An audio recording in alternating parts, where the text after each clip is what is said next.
Ladies and gentlemen, we will landing shortly at Bangalore Airport. You are requested to remain seated, keep your seatbelt fastened, place your seat back upright, pull back your tray table and open the window shutter. Electronic equipment must be switched off now. Cabin crew will be securing the cabin. We thank you for your continued support. We do look forward to having you on board again. Thank you.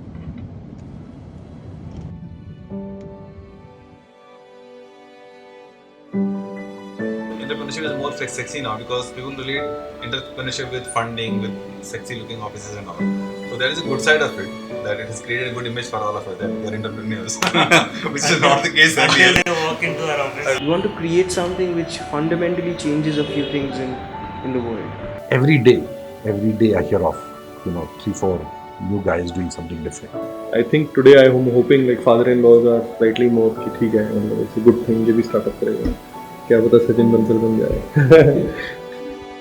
So I think now is the best time ever to be out there in the digital segment. Several tech-enabled companies are making large impact outside this cocoon called Bangalore. We're going to create an operating system which can help people build on top of it. So we are into home services. Trying to redefine the way women travel. Social media marketing tools. Accounts receivable management software. Best of Himalayas to the dawn. Empower home-based entrepreneurs. I think that language should not be a barrier. Live virtual classroom. Just-in-time stocking. Uses artificial intelligence. Things that give character to your home. No city should be a stranger. Creating a subscription economy in India. Sign documents from your phone and tablet. So we're a marketplace for activities and activity tours. Digitize lending. Self-drive car rental. So we power a lot of startups. And we're building a spacecraft that can land on the moon. Am I Well, actually, now the question has to come. What was I thinking when I started this? There were a lot of questions, a lot of blogs I used to read. Should I start a company? There will be hundreds of results. Why you should not start, why you should start. So just go for it. So we went for it. So I actually ended up starting, a lot of people are bitten by startup bug. I was probably bitten up by maybe startup polar bear or something. So I started two things at the same time. One day I got up and said, oh God, I have to go to office today. And that day I resigned. So we met through Facebook. So one day I got a message from him asking if I can help him out with the content. So it was kind of an unusual message. So I talked to him more and more about it, and we got around to meeting, and then he explained his entire journey and what he aims to do. It kind of really stuck to me. Entrepreneurs, when they start something, they are not motivated by money. They're motivated by the personal meaning to solve their problem. Because people denied Jitu a home. When Jitu became a house owner, he told, I will get back to the world. I'll only give to bachelors. Like, I was very angry. I started Instamojo because I was bloody angry that I cannot use payments the way it is in the country. Why not? I was pissed. I think for every company where there is a large company, there will be some degree of anger. It's like the revenge of the nerds in some level, right? So it started in literally above a garage. So we took space from a friend who was running another startup. Oh, the ceiling fell in. That's when we decided to move. And the I think for me the trigger was when the landlord turned off our electricity as punishment for something. And it still feels nostalgic to go there on that road and then just say, hey, that was 1 BHK where we started. Started with Wikipedia, that I can tell you for sure. I think in a lot of ways we've got it right. Given the growth we have and where we are today, I think the time has come, and I think we started at the right time. We were lucky on that, but where we have to go, I think that now is no more luck. There's a lot of effort going into it. Luck plays that initial part, after that comes the sweat. Hardcore execution. So when this incident happened that brokers attacked our office and we were to be displaced, we faced a lot of trouble. So while we were struggling, one of our investors told us, saw this and told us that this is going to do us good in the long term. So we are not able to understand as to what the meaning of this when so much trouble is going on. Because we were struggling that Wi-Fi router is not taking the load of more than 10 people and somebody standing out. Very good. this is going to do wonders for you. But that is true, because this basically, when there's a trouble, then you really can find out that people really are behind a cause, and it doesn't matter whether the external good facilities are there or not. We don't think we have 70 employees, we think we have 70 co-founders. and to attract somebody to an unknown company and convince them that it's good work and we're not going to go bust next month kind of thing is a very, very challenging task. Based on whoever I was able to make a bakra, I think. So first bakra was Ishwar, second bakra was Sid, and those two people are my co-founders now. So somebody calls me for interview, I'll say, it's a lot of traffic, I'll come over to your place. The real fact was we didn't have an office at that point. So I used to visit places and interview people. Home delivery of interview pretty much. See, most of the skill sets can be acquired, it's just a matter of time. Even if I don't know photography, I don't know videography, probably it will take like 6 months to get into it. But if I don't have the passion, you give me even a 2 lakh rupees camera, I'll just do what I do with my phone. The number of people in the team started out as Scriptbox customers, including a CEO who came in later. We are all geeks, right? So if you look at this company, even our accounting team is made of engineers. So everybody, chief marketing is done by engineers, sales is done by engineers, accounting is done by engineers. Unfortunately, the guy who gave you coffee is not an engineer, but that's about all. Now what we have seen is that even a developer is now an expert in food. So he'll be able to tell that isme 2 gram gira hai. In our case, the problem never is that, man, the market is very hard, right? You have to pay top dollar to get these guys. Man, in the market, like 3 people who you can get, right? So you make sure you convince one of them. Otherwise, you're not getting anybody in this country. I was interviewing these people who were at least 4 to 5 years elder to me. Yeah. And I kind of had that thing mentally that, okay, at one point of time, I would have to tell them that whatever they did is crap and they need to, redo it. How am I going to tell them that? Are they just going to tell me to shut up because I'm a kid? Good developers will get picked up like mad. If somebody is applying to you desperately, that typically means that he's possibly not able to find a good job through the network. And that already reduces that benchmark to a certain level. So it's like the best girl in the college or school, right? So everybody is vying for that best girl. Then you want the best girl in the college. You don't want a girl who is not able to find a guy who's just settling for you because there is no other option. When you are 2-3 people, you can just decide I want to do something today. But it takes a little bit of planning when you're in 10 cities, right? And you need to build that in. You need to build a team which can take decisions around that. As a founder, you have a vision of building a world-class product, multi-billion-dollar unicorn, blah blah. You go to talk to the employee, you listen 2-3 times, big things. A lot of times as entrepreneurs, we sell a lot about our ideas.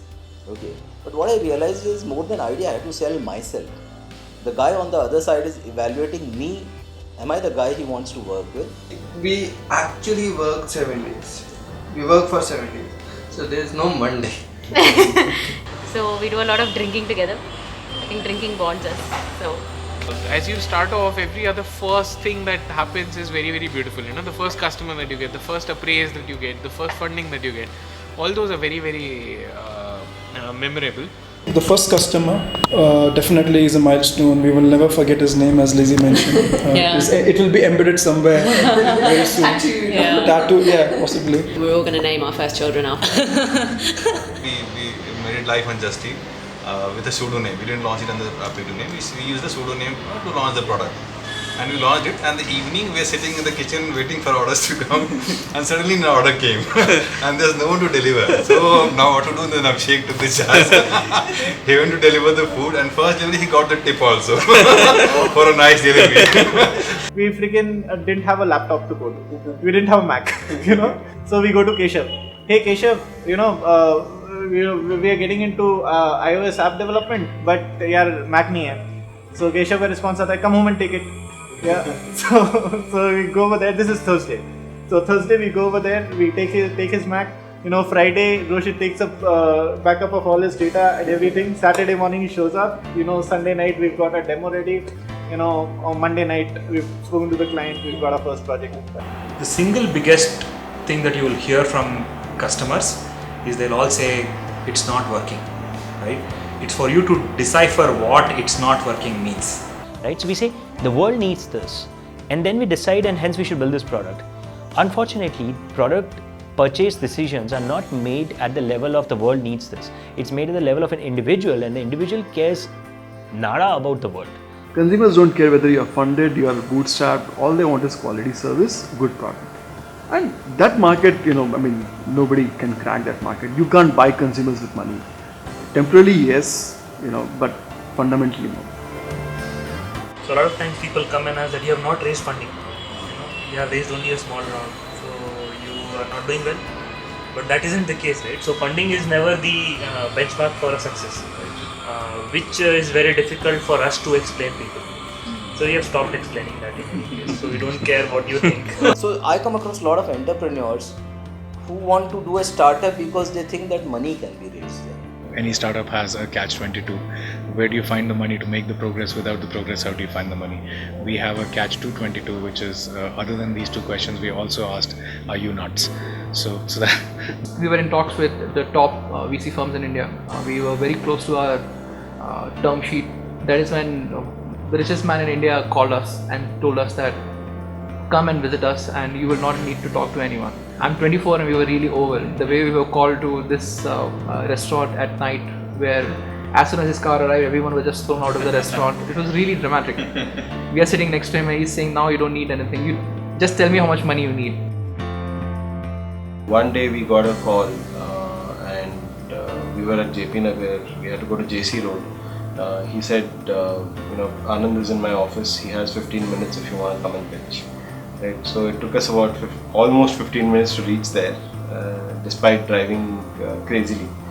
And we got about 5 minutes to pitch. First time somebody said that we would be interested in investing into YD, we ourselves didn't know what does YD stand for. We were Googling, at least I was Googling it when he came to me. He's like, are you so dumb? And you don't know what is YD. Overall, I think we chased more than 100 investors and we didn't get any. So that's a different part. And then I tried, I won't lie, I tried and tried for like 3 weeks, spoke to a few people, really good people, got a few yeses, but the whole thing it's just too much work, man. I don't know. Sitting on someone else's money and managing it is a bigger game. Takes the stress levels to a different level. The failure also becomes bigger. So I have an idea, I want an investor. No, does not work. If you still ask the 1,000 entrepreneur put in the room and saying that, they will still talk funding, right? So then don't raise funds because you can say so at a cocktail party or something, right? But some businesses cannot function without the capital getting infused like now. As an entrepreneur, you are always thinking big and say, hey, we'll do this and we'll build this. But probably your investor will say, forget about all this, just do this and just do this well. So, everyone who has raised funding says, oh, don't raise funds. Right? It's not raise fund, like, okay, try if you can. When I raised money, suddenly everyone woke up, most people woke up and said, oh my God, congratulations, you're building something. Abhi tak 7 saal se kya kar rahi thi? Like, how come the validation only happened when there was money? Suddenly people noticed. See, typically a startup life is full of great challenges. So what you normally remember are those few incidents where happiness actually is better than challenges. So the cost of building the spacecraft was about 40 odd lakh rupees, but the cost of test, which was going to be conducted over 2 weeks, was 55 lakh rupees. I didn't realize how important having a power backup was, and I was quite stubborn about it for a couple of months, and then so we even suffered throughout the summer, like sweating our butts off. It was extremely treacherous getting our own operating license and just figuring out those modalities to figure out who to partner with and how we could actually start the business and run it without getting shut down. I mean, that was a huge triumph, I would say. It's definitely a much more interesting problem than we thought initially it is. But I think we understood what the problem is. We knew that we are signing up for something messy. This messy? No, we did not. And you have to ask all the right questions and then you have to answer them as well. Here, failure is a fatal error with which a program just stops working. Because if you make a mistake and you're not able to raise follow-on funding, then it's a fatal error for the company and you have to lay off all the employees and you can't actually move forward. Right? So we have good mechanism to sort out differences. It goes on from logical to physical everywhere. so how many hats we expect entrepreneur to wear? and it is literally quite difficult, right? Because one person cannot become literally like 5-6% kind of a thing. Today I just want to be nobody. I just want to be me. Where is that space an entrepreneur is having today? So damn hard every step of the way. You just want to cry. Go complain and rant to so many different people, and they are all there. All my friends at Head Start have played a very crucial role in the growth of F5. I'm very grateful to Head Start for that. Every day, if you don't get 20 issues, there is an issue, right? so there must be an issue if you don't get 20 issues a day. The interesting thing is that at each point it feels like this kind of challenge I haven't handled before. This is slightly new. I don't know if I'll be able to overcome it. And then each time we've ended up overcoming it. You pretty much do everything related to the startup. So even if there are some tables need to be lifted and shifted and all of this, so hands-on. I mean that's pretty much what I've come across, and yeah, so lot of that. When you are in a startup, actually there's nothing like work-life balance, right? I mean, work is your life, more or less. And since you are passionate about it, you don't feel that I'm working. It's like you're doing what you love. And the first thing when somebody picks up the phone is say, "Hey, Amit, busy," and I so hate it. But these are some of the things that end up happening. Like, this is not the kind of guy that I wanted to be, really. And my wife was asking me about these things, like tough things like unit value economics, and we couldn't explain her what it is. My in-laws were wondering their daughter's decision to marry and we didn't like me. So thankfully I didn't miss any daughter birthday and stuff like that, but certainly in the first 4 months I felt pretty guilty because my daughter was in Chennai and I would go there every weekend, so Saturday and Sunday, so my wife would keep sending photos from Chennai, but those 4 months were a lot of guilt because after the first week I was back here. So that would have, certainly been, because we were missing the first literally 3 months of, so I then finally decided, please come here to Bangalore and we'll take care of the ecosystem and stuff. My girlfriend left me, my ex-girlfriend left me because of my Girlfriend was What personal life? Life? What life? This is it. What personal life? I have not seen really much of any other life other than startup life. My wife has been a co-founder with me in most of the ventures. So we talk startup at home, we start this. I find this entire concept of demarcation between personal life and professional life very difficult to understand. Okay, right? We are not, human beings are not machines. You can't switch off saying that at office your switch is on and in the home your switch is off. So you don't care about what your mamas and chachas and everybody else says. You mainly care about what your near and dear ones say. My parents, of course, were not too keen of me starting, but they would ask me why I became a taxi driver or taxi operator. And for about a year after I started, I think they hadn't yet told anybody in the family that I had started. So they would keep saying I'm working at Jones Lang LaSalle. With all due respect to soldiers of a country, I think their family probably has to think of it as, look, our son or husband or daughter or wife or whoever has gone off to battle. So you have to be ready for that. But she'll be there to help you. She'll be like, yeah, go, do your practice. You have to run that marathon. And once you run that marathon, come back, she'll be happy that you did that. So there's an element of that in entrepreneurship and how family kind of rallies behind you. Because it's a big undertaking, they're also equally proud of at some level. The amount of chemical reactions that go on in your mind will fundamentally alter the way you look at the world and the way you are as a person. First day I quit the job, I'm already scared, worried about what's going on. So you suddenly become, one man who has to do everything and show up, open the shutters, clean up the front which is like full of filth outside, somebody has dumped something, and then make it attractive enough to recruit people, give them the facilities. When I go and meet a vendor or a customer, he'll make me wait for 5 hours for no reason. And when I'm sitting in front of his office doing nothing, waiting for him to give me 5 minutes of his time, that's actually very humbling. And we are bought on the ground. You may be an IITian, but that was some years back. Now you are a businessman, so you have to keep your ego aside when you are actually walking. Before starting, I had read and I had heard that you have to manage your toilets and all those things. So still somebody will say, "Arey, toilet mein flush kaam nahi kar raha." So these are the kind of problems. And what do you say? Say, okay, I will get it fixed. One thing that no one talks about in entrepreneurship is the emotional crisis that entrepreneurs go through. You might be talking logic and rationale and numbers. Ultimately, entrepreneurship is an emotional decision. But You will take your time. He has fewer hair. Fewer hair, more white coming up.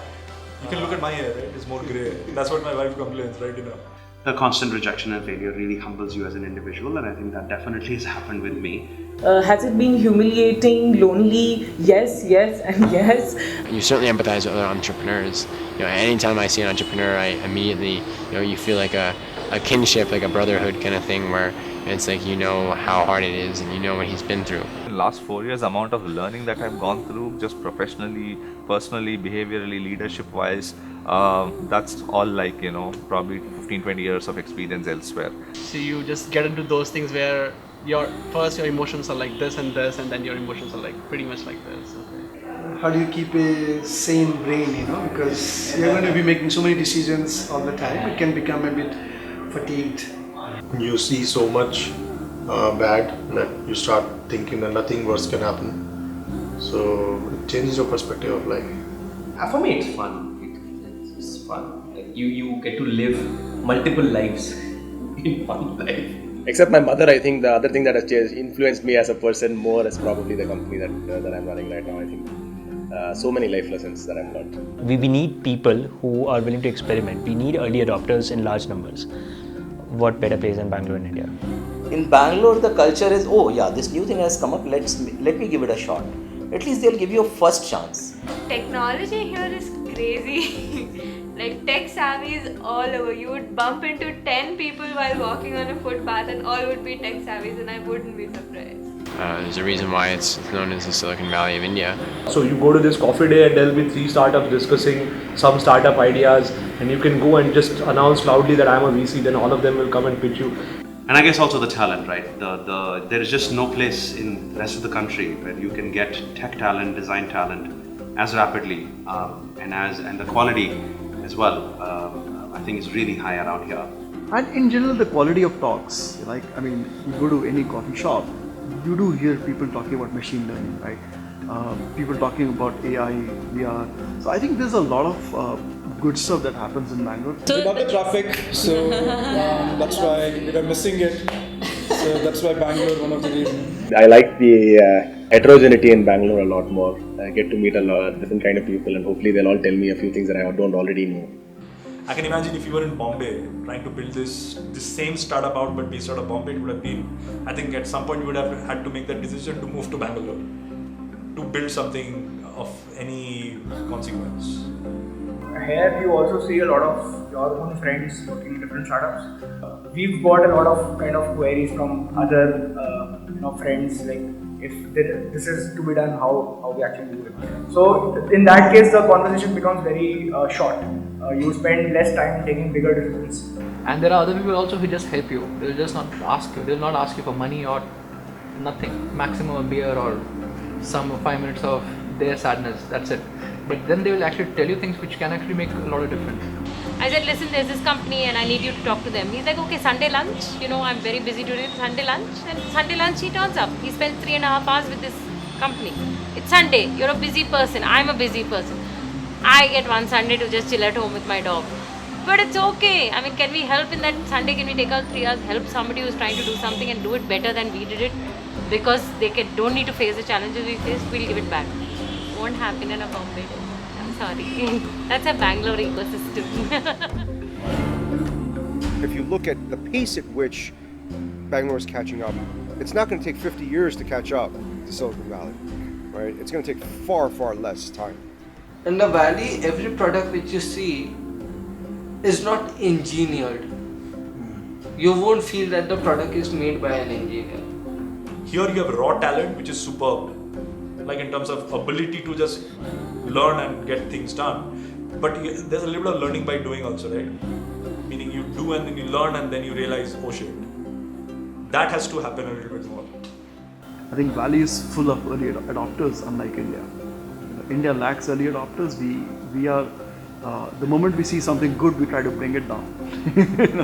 So that's a typical Indian thing, right? I mean, there are enough people who want to see Flipkart die than Amazon. Then they're questioning Amazon, right? So starting from mindset, I think they are a lot less averse to failures. Here you fail, then there are 10 people who are now sort of trying and coming, giving you advice on the basis of what I don't know. So everybody seems to know what to do, but nobody is doing it. There's a reason why Snapchat never came out of India. It's because investors, like, they wouldn't be able to think that way, right? They wouldn't be able to expand their horizons and say that this product can actually go and take off. I think we should learn from their success. We should learn from their excess. And we'll be able to build technology that will be used by the world rather than us adopting technology that is used by the world. You need to have you need to have more entrepreneurs as investors. So right now the investor set in India is dominated by consultants, ex-bankers, ex-private equity guys. But I'm very bullish and positive that having got on this particular start, especially in a city like Bangalore, right, we will get there. Once you have started a company and sold it, then you become pretty useless, okay, right? You can't really go and work for somebody else. It's very difficult. It's almost like addiction, okay, right? Now why I start is because I'm addicted to it. I can't get off. I need the fix of trying to start something new, trying to imagine something new, get the first order, get the first employee, to see whether it's working, and suddenly you find that it becomes a household name, and that gives you enormous kick, which no amount of drugs or alcohol can give you. If you start having a plan B, then the only thing that works out is plan B. Your plan A already is already off if you start thinking of plan B. So it was far more parallel processing, far more sort of fighting to survive every day, making sure that we have a right to live tomorrow. It is actually very surprising that companies even exist. I think it is a miracle that you put a few hundreds and thousands of people in one organization and they all work together to actually create something that is larger than themselves. If you just go one line down, there are a lot of dark stories and entrepreneurs go through very dark times when you feel miserable, you feel like I'll just give up. Because we need to salute that entrepreneur spirit, because they wanted to solve some problem which others are okay to go about. And these people come out and say, hey, I have the guts to go about and solve that problem. It's like, if you won't give up, just keep carrying on. What is the worst that can happen? Funding will go away, right? You find a way to become profitable. यही करना पड़ेगा, करेंगे. What doesn't kill you only makes you stronger. Today when I look back, I'm like, wow, did I go through all of that? My dad is like, finally you've done something that's useful to me, right? So it's the dream of every technologist to do something that impacts the lives of people around him. Everyone thinks, oh, I'll be able to raise a lot of funds and then it'll be all same. It's not all the same. It's very different. So I will only say that, hey, it's hard. It's going to be probably the hardest thing ever to do in your life. But if you are really that sadistic, you might have a lot of fun doing it. When I was building this product, I had this accident and my hand was broken, and then again people started asking me, why the hell are you doing this? And for a year my hand was in a cast, and they were like, what the hell are you doing? Why are you writing code with your left hand? And why do you still want to do this kind of shit? And the moment you say startup, people think about a cool office and some people coding and something happening. It's not like that. Suddenly you find yourself alone in your own bedroom, sitting in front of a computer, and nobody around you. So the moment you declare you're going to do a startup, 10 friends will come and they'll congratulate you, saying how they wish that they could have also done a startup and how they're stuck in a old job. But the fact of the matter is they also know it's not easy, and hence they're not taking the plunge. And then you find yourself alone basically doing this, and you have to keep on preserving that for a long time. Oftentimes entrepreneurs say, do you think this idea will work?